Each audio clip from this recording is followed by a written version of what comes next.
इलेक्ट्रोलॉजिकल classes के YouTube channel पे आप सभी का एक बार फिर से स्वागत है। दोस्तों, जैसा कि आप सभी जानते हैं कि डीडीए जी में इलेक्ट्रिकल, मैकेनिकल और सिविल की अच्छी खासी रिक्रूटमेंट पिछले मंथ ही आई हुई थी। उसका फॉर्म अभी तक फिलअप हो रहा है। लास्ट डेट मैंने आपको अपडेट कर दिया है कि वो 10 जुलाई यानी 10 जुलाई होने वाला है। दोस्तों, इस वैकेंसी में सिविल की अच्छी खासी सीटें हैं, लेकिन इलेक्ट्रिकल और मैकेनिकल की भी अच्छी सीटें इस बार आई हैं। तो मैं आपके लिए 25 अप्रैल 2018 में जो इसका एक पेपर हुआ था, यानी प्रीवियस ईयर पेपर, जो इलेक्ट्रिकल और मैकेनिकल के लिए काफ़ी इंपॉर्टेंट होने वाला है, इसको डिस्कस करेंगे आज हम लोग इस वीडियो में और समझेंगे कि किस पार्ट से कितने क्वेश्चंस आए थे या फिर इसका सिलेबस किस अकॉर्डिंग होना चाहिए, और उन चीज़ों को भी डिस्कस करेंगे जिससे आप इस एग्ज़ाम में सिलेक्शन पा सकते हैं। कुछ इंपॉर्टेंट बातों को भी डिस्कस करेंगे कि कैसे इस एग्ज़ाम में आप क्वालिफाई कर सकते हैं। इन चीज़ों को जानने से पहले आइए देख लेते हैं दिल्ली डेवलपमेंट अथॉरिटी का इलेक्ट्रिकल और मैकेनिकल जेई का 2018 में आए हुए पेपर का क्वेश्चंस।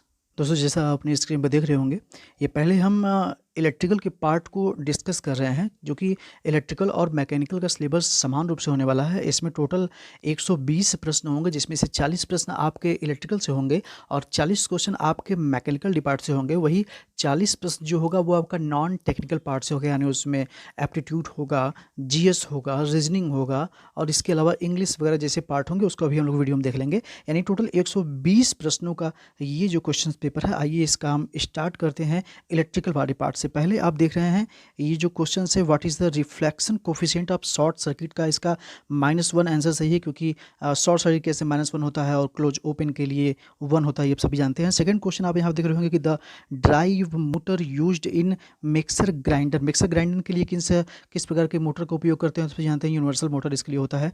एक कैपेसिटर, थर्ड क्वेश्चन आप देखते हैं कि एक capacitor used for power factor correction in single phase circuit decreases. कब ये डिक्रीज करता है, इन्होंने पूछा है कि कैपेसिटर जब उपयोग करते हैं तो पावर फैक्टर करेक्शन के लिए, और सिंगल फेज में कब वो डिक्रीज करता है। तो a line current and increase power factor, ये दोनों इसका सही उत्तर होने वाला है। आगे देखते हैं चौथे प्रश्न पर। चौथा प्रश्न आपके सामने है, in which type of fault zero sequence current not exist. दोस्तों, हम जानते हैं कि जिस भी ऑप्शन में आपको ग्राउंड मिल जाएगा उन सब में जीरो सीक्वेंस आपको मिलेगा। एक ऑप्शन पहला ए ही ऐसा है, लाइन टू लाइन, जिसमें ग्राउंड नहीं है, यानी कि उसमें से आपको जीरो सीक्वेंस नहीं मिलेगा। लाइन टू लाइन फॉल्ट इसका सही उत्तर होने वाला है।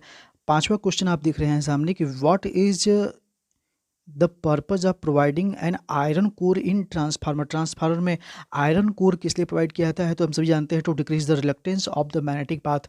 मैग्नेटिक पाथ का रिलक्टेंस अगर हम घटा देते हैं तो उसमें फ्लक्स की कंडक्टिविटी बढ़ जाती है, इसलिए हम लोग आयरन कोर का इसमें उपयोग करते हैं। ऑप्शन 4 इसका करेक्ट आंसर हो गया। देखिए आपके सामने क्वेश्चन नंबर 6 पर हम चलते हैं। Commutator in DC generator is use fast. DC generator में बात करें तो हमें आउटपुट में हमेशा डीसी मिलता है। कम्यूटेटर का वर्क यही है कि हमें आउटपुट पर डीसी देने के लिए वो एसी को कन्वर्ट करता है डीसी में, यानी ऑप्शन इसका बी बिल्कुल सही है, converting AC armature current into DC. वही अगर डीसी मोटर में होता तो जस्ट इसके अपोजिट होता है, यानी कम्यूटेटर दोनों वर्क करता है, एसी को डीसी में चेंज करता है और डीसी को एसी में भी परिवर्तन करता है। क्वेश्चन नंबर 7 पाते हैं, the volume of copper required for an AC transmission line is. देखिए ये सब सिंपल कुछ क्वेश्चन है। इन क्वेश्चन का आंसर जो है ऑप्शन सी 3 दिया है। तीसरा ऑप्शन थे प्रोपोर्शनल टू पावर फैक्टर। देखिए जो वॉल्यूम होता है, C option inversely proportional to voltage and proportional to current. जो power volume of copper required for AC transmission line. देखिए वॉल्यूम का हम लोग फार्मूला पढ़ते थे तो वहाँ पर लोग पाते हैं कि ये जो वॉल्यूम होता है ये वोल्टेज के स्क्वायर में इन्वर्सली प्रोपोर्शनल होता है और यहाँ पे मल्टीप्लाई होता है कॉस फाई का, यानी ये इन्वर्सली प्रोपोर्शनल होता है वोल्टेज और उसके पावर फैक्टर दोनों के, यानी केवल सी ऑप्शन इसका आपका सही मिल रहा है। इस प्रकार से ओनली थर्ड ऑप्शन इसका करेक्ट होगा। देखिए 8वां प्रश्न देखते हैं, व्हाट डज मिलमैन्स थ्योरम। देखिए मिलमैन्स थ्योरम हम लोगों ने पढ़ रखा है। मिलमैन्स थ्योरम में अगर हमें कई सारे जो वोल्टेज सोर्स या करंट सोर्स लगे हुए हैं उन्हें हमें इक्विवेलेंट वोल्टेज सोर्स में कन्वर्ट कर देते हैं, तो दैट्स कॉल्ड मिलमैन थ्योरम। अब आपके सामने है अगला प्रश्न। अगला प्रश्न है कि load factor during a defined period. Load factor का फॉर्मूला पूछा, हम सभी जानते हैं एवरेज बाई मैक्सिमम होता है। अब आते हैं क्वेश्चन नंबर 10 पे, ट्रांसफार्मर एक्शन रिक्वायर्ड। ट्रांसफार्मर का एक्शन क्या रिक्वायर करता है, तो अल्टरनेटर मैग्नेटिक फ्लक्स इसका सही उत्तर हो जाएगा। चलिए अगले प्रश्न में मूव करते हैं, what are the two parts of Indian electricity tariff. देखिए टू पार्ट टैरिफ के बारे में पूछा है। टू पार्ट टैरिफ के लिए 3 ऑप्शन दिया है कि fixed and variable charges, capacity charges and energy charges, और थर्ड दिया है capital cost and UI charges. दोस्तों जो हम लोग टू पार्ट टैरिफ पढ़ते हैं वो फिक्स एंड वेरिएबल चार्ज के लिए होता है, जबकि थ्री पार्ट टैरिफ में फिक्स, सेमी फिक्स और वेरिएबल चार्जेस होते हैं। तो हम लोग को टू पार्ट के यहाँ पूछा है, यानी ऑप्शन ए केवल इसका सही है। अब देखिए एक न्यूमेरिकल आपके सामने है। यदि ए और बी के निरपेक्ष विभव क्रमशः -8 वोल्ट और 16 वोल्ट हो तो वी ए बी यानी कि दोनों के अक्रॉस वोल्टेज का मान उन्होंने पूछा हुआ है। देखिए जब भी वी ए बी का वैल्यू हम यहाँ से निकालते हैं, वी ए बी जब भी होगा तो वी ए माइनस का भी बी होगा। इस प्रकार से हमारा ऑप्शन बी यानी 8 वोल्ट इसका एग्जैक्टली आंसर सही होगा।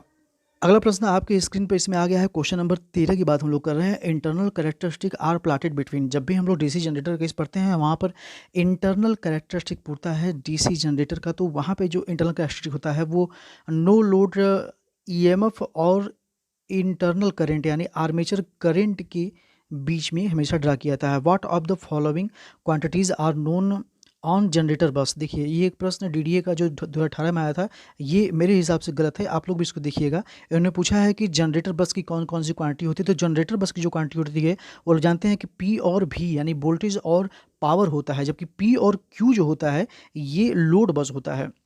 और स्लैक बस को जानते हैं कि वोल्टेज और फेज एंगल के बीच में होता है। तो इन्होंने ऑप्शन इसका सी सही किया है, जो कि मेरे हिसाब से गलत है। जनरेटर बस जब भी होता है वो वोल्टेज और पावर के बीच में होता है। अब आते हैं अगले प्रश्न पर। क्वेश्चन नंबर 15 हमारा यहाँ पे देख लेंगे आप लोग। ये और न्यूमेरिकल क्वेश्चन है। ये न्यूमेरिकल क्वेश्चन में इन्होंने स्टोर्ड कैपेसिटर की वैल्यू पूछी है। एनर्जी कितनी स्टोर होती है, तो सीधा फार्मूला उसका आप लोग याद कर लीजिए, हाफ सी भी स्क्वायर होता है। आप इसमें वैल्यू पुटअप करिएगा, आप इसकी वैल्यू एक्जैक्टली पा जाएंगे।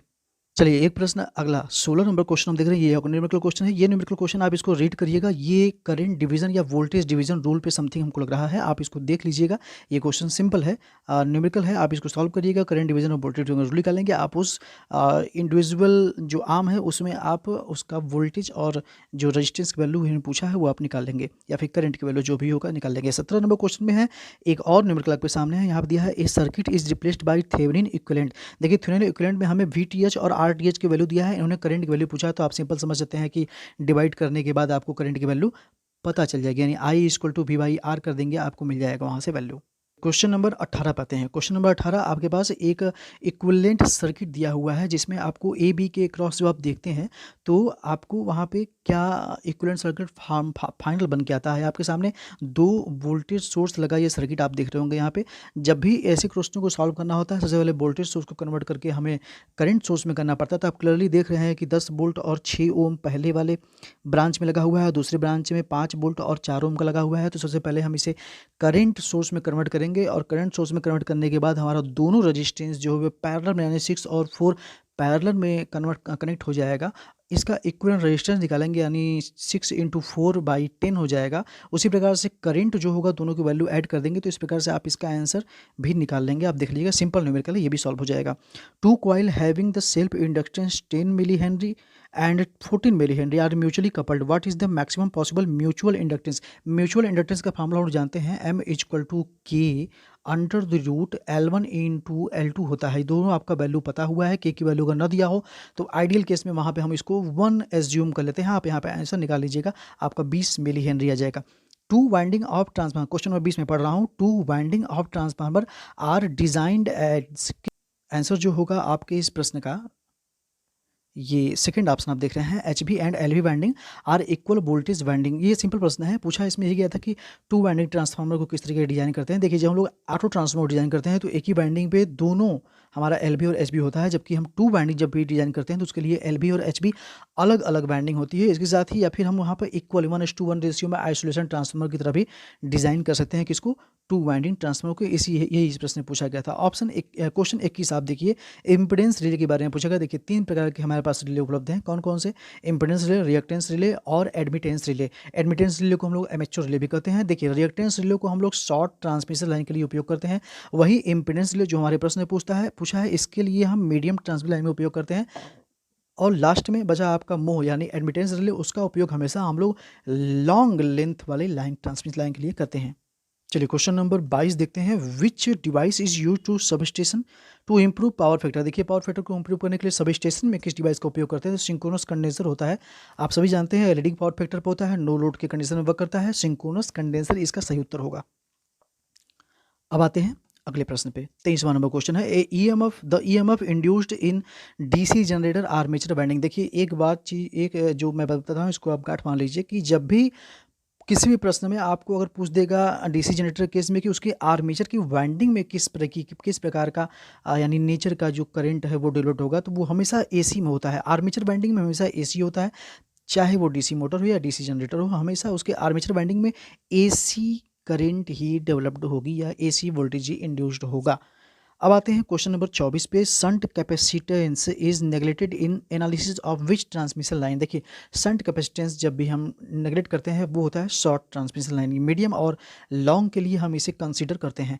क्वेश्चन नंबर 25 आप देख रहे होंगे। Which act is use regulated Indian power sector today. देखिए प्रेजेंट टाइम में हम लोग यूज कर रहे हैं वो 2003 वाला आईईआर रूल उपयोग कर रहे हैं, जबकि सबसे पहले ये बना था 1956 ईस्वी में आईईआर रूल, उसको हम लोग उपयोग करते आ रहे थे। लेकिन संशोधन होने के बाद ये 2003 में, अभी प्रेजेंट टाइम में 2022 में हम लोग आईईआर रूल 2003 का उपयोग कर रहे हैं। अब चलिए अगला प्रश्न देखते हैं। Which device is employed to reduce the power factor in case of leading power factor in the transmission line. देखिए पूछा यहाँ पे है कि कौन सी डिवाइस का उपयोग करते हैं पावर फैक्टर को रिड्यूस करने में लीडिंग पावर फैक्टर के केस में। देखिए थोड़ा सा घुमाया है इस प्रश्न को, लेकिन बहुत सरल प्रश्न है अगर आप इसको समझ सकते हैं तो। 3 ऑप्शन इन्होंने दिया रखा है, सिंक्रोनस कंडेंसर, एसवीसी और रिएक्टर। देखिए सिंक्रोनस कंडेंसर का उपयोग तो हम लोग लीडिंग पावर फैक्टर में पावर फैक्टर को इम्प्रूव करने के लिए करते हैं। वही अगर पावर फैक्टर को लीडिंग केस में हमें डिक्रीज करना पड़ जाए तो उसके लिए हम रिएक्टर का उपयोग करते हैं। केवल ऑप्शन सी यानी तीसरा ऑप्शन आपका इसका करेक्ट था। 27वां क्वेश्चन देखते हैं। In the circuit shown below what is the current of. देखिए सीधे है, इस करंट की वैल्यू को पूछा। चूंकि ये एक एसी सर्किट है, एसी सर्किट में हमेशा करंट की वैल्यू हम लोग इस प्रकार से निकालते हैं, यानी उसका वेक्टर सम करते हैं। 12 का स्क्वायर हो जाएगा 144 और वहीं आपका 16 का 256 हो जाएगा। ओवरऑल हमारा 400 आएगा और 400 की जब रूट निकालते हैं तो वो 20 एम्पियर हो जाएगा। अगला प्रश्न आप देख रहे हैं। Which motor can conventionally be operated at lagging as well as leading power factor. देखिए लीडिंग और लैगिंग या फिर यूनिटी पावर फैक्टर तीनों केसेस में हम लोग हमेशा एक मोटर का उपयोग करते हैं जो पूरी दुनिया को पता है, हर इलेक्ट्रिकल इंजीनियर को पता होगा, वो ऑप्शन सी है, सिंक्रोनस मोटर। सामने एक स्टेटमेंट बेस्ड क्वेश्चन है, ये क्वेश्चन नंबर 29 का मैं बात कर रहा हूँ। देखिए फॉलोइंग ऑप्शन दिया है। ओपन सर्किट टेस्ट के बारे में पूछा है। ओपन सर्किट टेस्ट के बारे में हम लोग जानते हैं, ये नो लोड कंडीशन में किया जाता है, कोर लॉस को उपयोग किया जाता है। इसके लिए जो परफॉर्मेंस वोल्टेज होता है वो हमेशा एलबी पे होता है। ये सब चीज़ें होती हैं, आप इसको पढ़ लीजिएगा, इसका ऑप्शन देख लीजिएगा। मैंने आपके सामने ये प्रोवाइड कर दिया है क्वेश्चन, इसे आप क्लियरली देख लीजिएगा और समझ लीजिएगा। क्वेश्चन नंबर 30 में हम लोग आते हैं। क्वेश्चन नंबर 30 क्या है? क्वेश्चन नंबर 30 कह रहा है कि as the load on transformer increase the core loss. देखिए अभी मैंने बताया कि कोर लॉस जो होता है वो लोड पे डिपेंड ही नहीं करता, यानी कि लोड हमारा बढ़े घटे या जो भी हो, हमारा कोर में कोई परिवर्तन, कोर लॉस में परिवर्तन नहीं होगा। यानी इसका ऑप्शन दूसरा जो है बिल्कुल सही है, रिमेन्स कांस्टेंट होगा। अगला प्रश्न आप देख रहे होंगे। String efficiency can not be improved by. String efficiency को कैसे इम्प्रूव नहीं किया जा सकता है? बड़ा ही सिंपल प्रश्न है। देखिए इंसुलेटर का ग्रेडिंग करके हम लोग करते ही हैं। दूसरा क्या है कि यूजिंग लॉन्गर क्रॉस आर्म जो स्टील का बना होता है उससे भी हम कर सकते हैं। यूजिंग एक गार्ड रिंग करने के उपयोग करने के बाद भी हम लोग स्ट्रिंग की एफिशिएंसी यानी इसकी वैल्यू को हम लोग बढ़ा सकते हैं। लेकिन एक यूजिंग पेंट है, भाई हम पेंट करके किसी की एफिशिएंसी नहीं बढ़ा सकते। हाँ उसकी डे यानी कि वर्किंग करने की डे बढ़ा सकते हैं, यानी कि उसके लॉन्गर लाइफ को बढ़ा सकते हैं, लेकिन एफिशिएंसी उसका हम लोग इंक्रीज़ नहीं कर सकते। इसलिए इसका सीधा ऑप्शन जो हो जाएगा वो हमारा ऑप्शन बी यानी यूजिंग पेंट हो जाएगा। अगले प्रश्न में हम लोग आते हैं कि प्रश्न 32 नंबर क्या कह रहा है कि what will happen if any two phases of an induction motor are interchange. सभी जानते हैं कि उसका डायरेक्शन चेंज हो जाएगा। 4 which of the following is a non linear circuit parameter. Option पहला ट्रांजिस्टर इसका बिल्कुल सही है। चलिए 34 नंबर प्रश्न पे चलते हैं। The poles with greater displacement from the real axis in left side correspond to. देखिए ऑप्शन 4 इसका भी नहीं है, मैं इसका फिर ऑप्शन 4 ला। ऑप्शन 4 आप क्लियर देख रहे हैं, इसका उत्तर है stable and may have higher frequency of oscillation with exponentially decaying magnitude. देखिए क्वेश्चन जो है काफ़ी हार्ड नहीं है, ये मैक्सिमम क्वेश्चन जो है थ्योरेटिकल बेस्ड है, ये सिंपल प्रश्न है। 2018 में हुआ था, ये समझ सकते हैं कि उस समय कंपटीशन इतना नहीं था, यानी क्वेश्चन सिंपल आते थे। लेकिन प्रेजेंट टाइम 2022 में लेवल काफ़ी चेंज हो चुका है, यानी काफ़ी इंक्रीज हो चुका है और क्वेश्चन काफ़ी अच्छे लेवल के आ रहे हैं, इसलिए क्वेश्चन आपको इस बार एग्जाम में अच्छे ही मिलेंगे।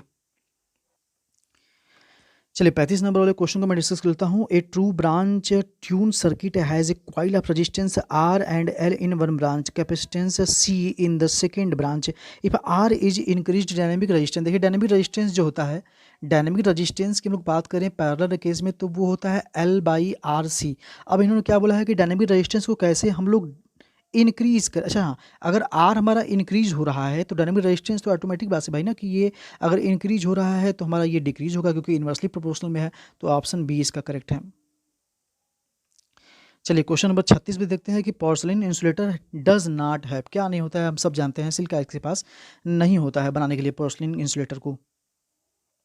इसी प्रकार से हमारे सामने 37 नंबर क्वेश्चन है, उसमें क्या कह रहा है कि gas insulated sub station is smaller than conventional sub station because of, तो इसका तीनों आप ऑप्शन पढ़ लीजिएगा, ये बिल्कुल करेक्ट ऑप्शन इसका था। A series RLC circuit has a resonance frequency of 1000 hertz, the maximum voltage across C is likely to occur at a frequency. देखिए कैपेसिटर के क्रॉस जब भी हम लोग मैक्सिमम एफिशिएंसी की बात करते हैं, मैक्सिमम वोल्टेज क्रॉस पूछेगा तो वो हमेशा रेजोनेंस फ्रीक्वेंसी के बराबर, यानी कि ऑप्शन डी इसका करेक्ट हो जाएगा। An ideal voltage source should है, देखिए आइडियल वोल्टेज सोर्स के पास हमेशा जो इंटरनल रेजिस्टेंस होता है उसकी वैल्यू 0 होती है। वही अगर हम लोग आइडियल करंट सोर्स की बात कर लें तो वहाँ पे जो इंटरनल रेजिस्टेंस होता है वो इनफाइनाइट होता है, ये तो आप सभी जानते होंगे। क्वेश्चन नंबर 4 यानी कि लास्ट प्रश्न इलेक्ट्रिकल पार्ट का देखते हैं। If we use bundle connector, देखिए बंडल कनेक्टर उपयोग करने के बाद हमेशा जो ये क्या होता है कि इफेक्टिव रेडियस होता है यानी आर होता है वो हमेशा बढ़ जाता है, इतना हमें पता है। अब इंडक्टेंस का मान पूछा है कि इंडक्टेंस पे क्या इफेक्ट पड़ेगा, तो इंडक्टेंस हमारा डिक्रीज हो जाता है। ऑप्शन 4 यहाँ पर करेक्ट आंसर हो जाएगा। इंडक्टेंस का जो फार्मूला था वो 0.4 यहाँ पे होता है और इसके बाद ये मल्टीप्लाई होता है डी बाई आर करके, तो ये आर अगर बढ़ेगा तो हमारा एल ऑटोमेटिक है डिक्रीज हो जाएगा। अब आपके सामने जो 40 प्रश्न आएंगे वो मैकेनिकल के आएंगे। मैकेनिकल वाले भी प्रश्न मैकेनिकल के स्टूडेंट को करना पड़ेगा और इलेक्ट्रिकल वाले स्टूडेंट को भी करना पड़ेगा, इसलिए इलेक्ट्रिकल और मैकेनिकल के लिए कंबाइंड एक ही पेपर बनता है। तो मैं अभी लास्ट में बताऊंगा आपको कि कौन से पार्ट को आपको करना इंपॉर्टेंट है। देखिए मैकेनिकल के प्रश्न मैं डिस्कस नहीं करूँगा, आप इन्हें देख लीजिए और समझ लीजिए। मैं स्क्रीन पर सबको क्वेश्चन को 1 बाई 1 लगा देता हूँ आपको। 14 नंबर क्वेश्चन आपके पास है, 43 यहाँ पे है, उसके बाद आपके सामने यहाँ पे 44 है, फिर 45 क्वेश्चन आप यहाँ पे देख लीजिए। 46 वाला क्वेश्चन का ऑप्शन जो है वो डी आंसर सही है। इसी प्रकार से आपके सामने 48 प्रश्न का आंसर सी दिया है, 49 देख लीजिए, 50 देख लीजिए और इसी के साथ 51 क्वेश्चन आप आंसर देख लीजिए। 50 वाले क्वेश्चन का आंसर 1/27 था। 52 का आंसर ऑप्शन 4 यानी 40 मीटर है। उसी प्रकार से 53 जो है बर्नौली क्वेश्चन है उसको आप देख लीजिएगा। 54 भी है, आप इसको देख लीजिएगा, ज्योमेट्रिकल प्रोग्रेशन इसका सही उत्तर दिया हुआ है। 55 और 56 इसके साथ 57 वाला क्वेश्चन भी आप लोग यहाँ से देख लीजिए।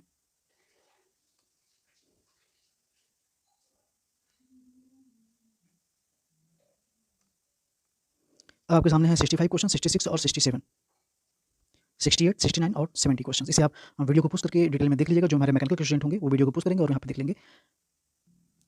71, 72, 73, 74, 75 और 76, 78, 79 और लास्ट क्वेश्चन 80। ये हो गया मैकेनिकल पार्ट के 40 प्रश्न। अब आपको जो लास्ट के पोर्शन में 40 प्रश्न मिलेंगे यानी वो नॉन टेक्निकल पार्ट होंगे, जिसमें आपको सबसे पहले रीजनिंग के कुछ प्रश्न मिल जाएंगे।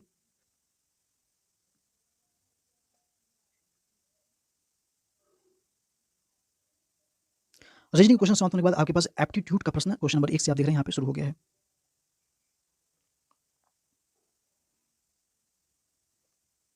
इसके बाद आपके 10 क्वेश्चन जो मिलेंगे वो जीएस के मिलेंगे। जीएस क्वेश्चन भी काफी सिंपल है, आप इसे देख लीजिएगा, आंसर इसमें ऑलरेडी ठीक है।